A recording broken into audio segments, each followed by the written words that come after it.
ଖରାରେ ନିମାପଡ଼ା ଅଞ୍ଚଳରୁ କାଗଜପୁର ଅଞ୍ଚଳରୁ ଆସିଥିବା ଛାତ୍ର କଂଗ୍ରେସ, ଯୁବ କଂଗ୍ରେସ, ମହିଳା କଂଗ୍ରେସ, ସେବା ଦଳ, ମାଇନରିଟି କଂଗ୍ରେସର କର୍ମକର୍ତ୍ତା ବୃନ୍ଦ, ସର୍ଜନ ମଣ୍ଡଳୀ ଆଜି ବ୍ରହ୍ମପାତ୍ର କଂଗ୍ରେସକୁ ଫେରିଛନ୍ତି।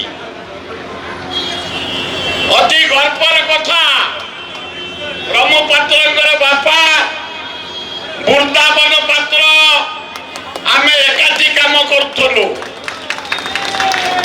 ସେ ଜଣେ ଗାନ୍ଧୀବାଦୀ ନେତା ଥିଲେ, ଭଦ୍ର ଥିଲେ, ନିଷ୍ଠାପର ଲୋକ ଥିଲେ ଏବଂ ଏ ଅଞ୍ଚଳର ସର୍ବାଙ୍ଗୀନ ଉନ୍ନତି ଦେଖିଥିଲେ। ତାପରେ ରମୁ ବଢିଆ ଲୋକ, କାମୁକା ଲୋକ, ବାଟ ନଥିଲେ ଫିଟେଇ ଦବ, ଯାଇପାରୁ ନଥିଲେ ଟେକି ନବ, ବଢିଆ ଲୋକ। ଆଜି ଆମ ଗହଳରେ ଅଛନ୍ତି ଆମ ପ୍ରଦେଶ କଂଗ୍ରେସ କମିଟିର ସଭାପତି, ଯେ ଓଡ଼ିଶା ରାଜନୀତି କି ଦୋହଲଉଛନ୍ତି। ଆରେ ହଁ ନା ନାହିଁ?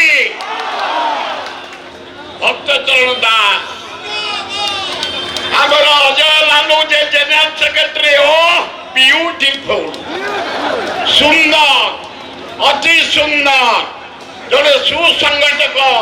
ଦାୟିତ୍ୱ ନେଲା ପରେ ଓଡ଼ିଶା କଂଗ୍ରେସ ଆଗେଇ ଚାଲିଛି ପ୍ରତିଦିନ ଏବଂ ମଞ୍ଚାସୀନ ନେତୃମଣ୍ଡଳୀ, ବିରୋଧୀ ଦଳ ନେତା ରାମ ବାବୁ, ବିୟୁଟିଫୁଲ ବିରୋଧୀ ଦଳ ନେତା, ଚମତ୍କାର, ଅତି ସରଳ, ଅତି ଭଦ୍ର।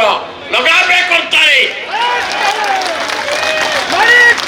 ମଣ୍ଡଳୀ, ସ୍ନେହର ଭାଇ ଓ ଭଉଣୀ ମାନେ, ଗୋଟେ ଭଲ ସମୟ ଆସିଛି।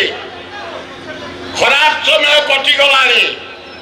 କଂଗ୍ରେସର ସର୍ବଭାରତୀୟ ସ୍ତରରେ କଂଗ୍ରେସ ପରିବର୍ତ୍ତନ ହେଉଛି ରାହୁଲ ଗାନ୍ଧୀ ନେତୃତ୍ୱରେ, ଖଗଲେ ନେତୃତ୍ୱରେ, ଅଜୟ କୁମାରଙ୍କ ନେତୃତ୍ୱରେ।